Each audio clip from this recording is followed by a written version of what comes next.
So I'll show you what's happened. Okay. So, biggest weekend of the year coming up, bank holiday weekend. So we've won Leeds Festival, Creamfields Festival, a load of concerts. We'll be doing the horse racing and all the other gigs we usually do. Just as I started planning that, my house burnt down. So slight spanner in the works. Everybody's fine, but let me show you what it's done. Downstairs isn't too bad. The fire started upstairs in my daughter's room. Now, fortunately, everyone was out apart from me. So I was actually in the process of planning everything, sending some information to Scott, sitting on my sofa, having a cup of coffee, and I could smell burning. So thought it might have been outside. Came out of the lounge to have a little look. Could see the smoke coming down the stairs. Ran upstairs, checked it. It was in my daughter's room. I think an electrical device has faulted. Within 5 minutes, it's taken the entire top floor.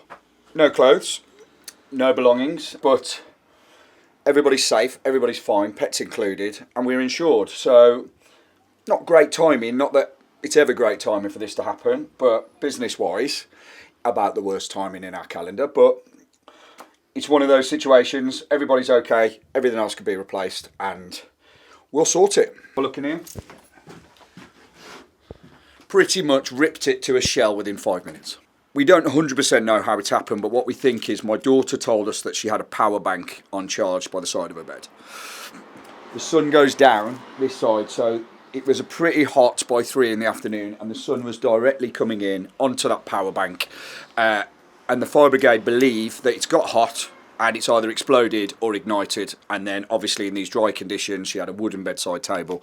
It set fire to everything, and I actually came up here just to double check on making sure there was no people in here, making sure there was no animals in here and get them all out, and I shut all the doors. And even with shutting the doors to try and stop the spread, it took less than 5 minutes, and it pretty much took our entire top floor off to a shell. So don't leave any devices charging on their own, and don't leave any devices charging during the night, and also don't leave them anywhere where the sunshine can get to them as well. Fire brigade told me that it happens a lot in summer, not so much in winter. And obviously with people buying things off Temu, chargers and everything else, you know, they obviously are more risky. So but it's not something we even thought about. She's got a window wide open at the time because to let air in and make sure her room was nice and cool for when she came back. She popped out with her friends. Sunlight just came in there, and something you would think is just safe completely took our entire house out. So downstairs isn't as bad, but it's water damage, smoke damage. So although it's not a shell downstairs, probably 80-90% of everything that we've got in this house is gone. So, but like I say, fortunately we're insured. There's a few sentimental things in here, more so the kids and the wife. I don't have a lot of sentimental things in here other than my family. It's a tough one. It's a tough one, but you know, for me, it's more about going, look, we can't do a lot about it. I mean, the fireman said to me, he said to me, unbelievably calm. And I just said to him, well, look, my family's out, my pets are out. And if I'm honest with you, I've spent a lot of years, more so business, trying to work out strategies to fix problems. And so as soon as it happened, I was like, right, what are we going to do? We're not going to have any clothes. We're going to need somewhere to stay. And I just started putting a plan together. And we've got that plan in place now. Fortunately, family have come to help with us staying over last night. And we've just got to trigger the insurance claim and get sorted. But at the same time, I'm actually going away on holiday and trying to plan for the busiest weekend of our history. So great for content, bad for timing. How do you feel? I'll be honest with you, I'm weirdly fine. I really am weirdly fine. A lot of people said that, oh, you've got delayed shock, but expect to, oh, you'll wake up tomorrow and you'll feel absolutely terrible. But I don't. I feel fine. I think I feel fine because it's just items. You know, there wasn't even any animals. You know, we've got 4 cats and 2 of them were out and the other 2 I got them out. So I feel fine. My family weren't in here, my pets weren't in here. And really, everything else is just, you know, clothes and stuff. I mean, the kids have got a few toys they've had since they were little. And so that's upset them a bit. So that bothered me a little bit. But look, they'll get over it. And the rest of the stuff is literally just items that you can just replace. and we're insured. So it's just one of those. But I just thought it was worth us doing a video on it because you never think it's going to happen to you, and especially if you're not doing anything what you would see as irresponsible, you're just charging items. You don't really think it, and then when the fire brigade got here, they were like, yeah, it's really common. That happens all the time.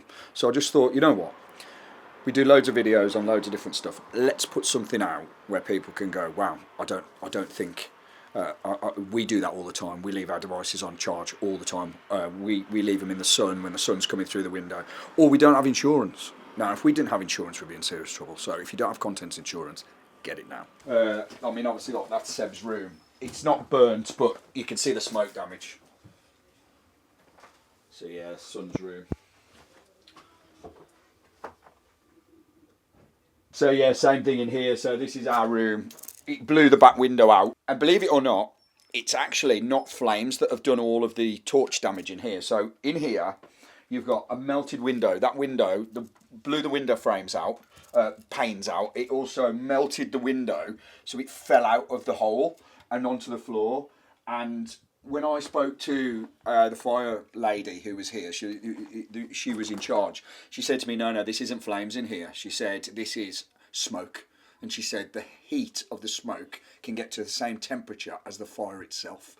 And she said, and that smoke has blown that window out, and smoke has melted that window. That's how scary that is. It wasn't even flames in here. So you see all this damage on this, all this here. Believe that or not, that's not open flame. That's smoke that's done that damage, according to the fire brigade. So it's pretty scary. All them clothes are gone, so they've just two smoke damage. So we just chucked them all there. We've triggered the insurance claim. We're just obviously waiting for them now to tell us what the process is from here. So, like I say, 5 minutes probably from when I first went in that room. I could see the bedside table was on fire. Even went through my mind for a split second, is that small enough for me to recover before it sets the whole house on fire?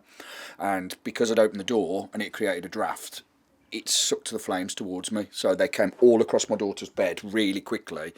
And I thought, oh wow, that's rapid, I need to get out. So slammed the door, got the animals out, and shut all the doors, and then got the passports out. So tried to think of anything that was really important and difficult because we go away, and just moved my vehicles. You know, we got a van on the drive, and by the time I'd done that, which was 5 minutes, it was from that end, blowing that window out that side. So like seconds really, less than 5 minutes. It took a whole floor. One of them came down the street to see if I was all right, and as he walked down the street, bear in mind there's 3 fire engines putting it out, and 3 fire engines putting it out, and all the tape round and all the neighbours round, and everybody's crying and hugging. And one of my mates walked down the street and went, "You two using them dodgy sunbeds all the time, that is." Like this, straight away. It was still on fire. So where were you at the time? I was in the lounge downstairs. I just sent a load of links to Scott over some deep fat fryers because we're about to buy a load new kit to be able to service the demand for August. And these were a lot bigger than we normally buy. So I said, what do you think about buying bigger ones rather than buying more? We'll buy bigger ones. So I sent them to him. My phone rang, and it was my mortgage advisor because I'm actually buying another house. I'm just in the process of buying another house right now. And it was just to get a bit of an update from him on where we're at with the mortgage for the new house. And I said, can I ring you back? Because something smells. It's like a burning smell. But my neighbours next door are doing some building work, so I thought maybe they're just doing something or burning something. So I opened the front door, and as I opened the front door, my smoke alarm started going off. And then, sure enough, you could see it coming out this window behind me. So I'd only just been home for a short while, so I wasn't 100% sure whether there was anyone in. Like, my daughter was back from school when she was in her room, so that was her room smoking. So I went tearing up the stairs, ran in that door, had a quick look, could see she wasn't in there. The draft made the flames come from the bedside table all across the bed, shut the door, and then quickly started getting everybody out. And I had to try and pause for a second to go, right, what's the right thing to do here? Shut the doors, make sure there's no people in here, get all the animals out, grab my passports. Everything else is just move the vehicles from the drive. Neighbour next door, as I was doing all that, I said, can you ring 999 because I'm running around. He rang 999. So, and they also came in here with me downstairs for a bit just to double check the rooms and everything. So to be honest with you, our community around here has been unbelievably amazing. All the neighbours came around to help.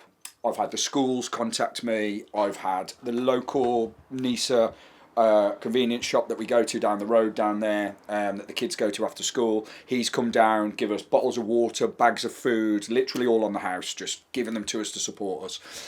Everyone has been unbelievable, to be honest with you, which is, I did a post on social media, which some of you might have seen, just thanking the community, because if I'm honest with you, it's one of the most heartwarming moments I've had. It just shows you how great the people are around here. This is it, mate.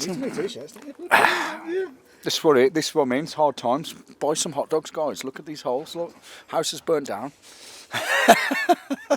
Bit all over the place in terms of like where you live in and like yeah. how's that fit into your work life? What does that mean for business? Well, it can't affect business because I just won't allow it to do that, to be honest with you. As long as my family are comfortable and the business isn't affected, so it doesn't affect my clients, I'll just manage through. So we've got contents insurance, and our contents insurance and buildings insurance gives us up to £45,000 worth of cover for temporary accommodations. So we've triggered the claim this morning. We just need to get into some temporary accommodation. At the moment, we're with family, which is fine, and it's working for us. And then we've just got to kind of work through it. I'm one of these that even when it was happening, because everybody was out, I wasn't really panicked. I just started thinking logically about, right, what would you do first? So once that's out, probably having a look at what you can salvage inside. Then we're going to need some clothes. Then we're going to need somewhere to stay. And I just automatically went into my natural firefighting mentality that I have. I think I've been through a lot of scrapes in business, and when everything's have gone wrong, I've always gone, right, you've got to fix this because no one else is going to do it for you. And it's exactly the same thing in my personal life. My wife and my children need me to fix it. So we've just got to work through it and we'll be fine. Everybody's safe. Everything's fine. It's all insured. We've just got to work through it. And it's just, for me, more than anything, it's a massive inconvenience. But these things come along, and I'm just a positive thinker, and I'm just going to go, right, let's get this sorted, while also trying to deliver bank holiday weekend, which was a challenge in itself. So this is now definitely a challenge. Yeah, so to highlight that bank holiday weekend, so it's the biggest weekend we've ever done. June, originally we said, I think I put it out in a video, this is going to be a really big June. June looks quite little. We're going to do probably on bank holiday weekend what we did for the whole of June, and originally we were like, wow, June is going to be really hard. So we really are taking it up a level, but we're making a massive investment into it. We've just taken on a load of chefs. We're already putting the infrastructure in place for it. Even though we're quite a few weeks away, we're about 5 weeks away from that yet.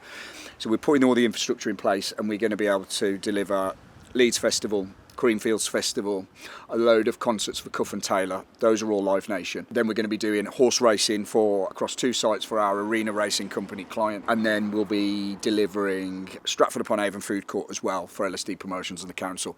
And we're going to nail it, absolutely nail it. But the volume is probably going to be about 60,000 meals over 4 to 5 days. So it's a challenge, but we're putting everything in place. How much above normal is that? If we had a really busy weekend that we were really happy with peak season, it's probably 5 times bigger. And part of the reason for that is some of those festivals are exceptionally high volume. So Creamfields, for example, it's the guest experience area, and it's based on a scan. So they've got scan data from previous caterers that have done it, and the scans that went through that site alone, split across 2 caterers at the time, was 50,000 across the 2 scans. So that's 50,000 meals just on that site. Now, the reason I'm saying 60,000 across the whole weekend is because they still do have another caterer in that area doing sit-down meals, but they're doing a much smaller menu. So probably about 60-70% of those 50,000 scans are going to have to go through us. So we're projecting possibly around 32,000. So then when you go and add Leeds into there, all the horse racing, the Cuff and Taylor concerts, and all the other stuff we're doing, we're projecting it at circa 60,000 meals. It could be a little bit higher. And what's the average weekend meals? Yeah, so a normal kind of peak season, you're probably looking at about 10,000. So it's definitely right up there. But we've changed a lot. So a lot of people will be looking at this going, well, how come you're going to take such a big jump? It's a massive gamble. But actually, what we've been doing behind the scenes is we've put in new systems into place. So rather than going wider, which we used to always do with our concessions, but staying at 3 metre depth, we started to go less brands, but go further back in depth. So we've now got layers. So Going into Creamfields, there'll be a 9-metre kitchen and service area, and then there'll be trucks behind and stock areas, so it'll be very deep. We'll have a team of chefs working at the back, a team of people in the middle building, a bit like we talked about a download, and then a team of staff just passing on the front. And we are creating a completely new, almost open kitchen with a nice open kitchen, tiled area all around it, with all our chefs working behind, hot passes all the way down that our staff just take and pass out. And by doing that, you can do a meal every 10 to 15 seconds. So you can get through them really, really quickly. So instead of having more, we've gone more back of house. And we've found that that system is delivering incredible volume, and our queue times are the best they've ever been. I'm talking really, really small. So, Creamfields, Download did really decent numbers, 20,000 meals or so at Download. And after Friday, once we needed to make a couple of tweaks, by the Saturday, we'd got it to under 5 minutes. And the volume was huge. Under 5 minutes? Queue time. Yes, we got the queue time to under 5 minutes, and the volume was huge. We so much so that you'll see in the download video that we were actually not sure whether or not we were quiet, but actually we weren't. We were just unbelievably efficient. So I'm confident with 5 weeks planning, with the team I've got behind me, even with a house that's burnt down, we'll absolutely deliver it for all of our clients.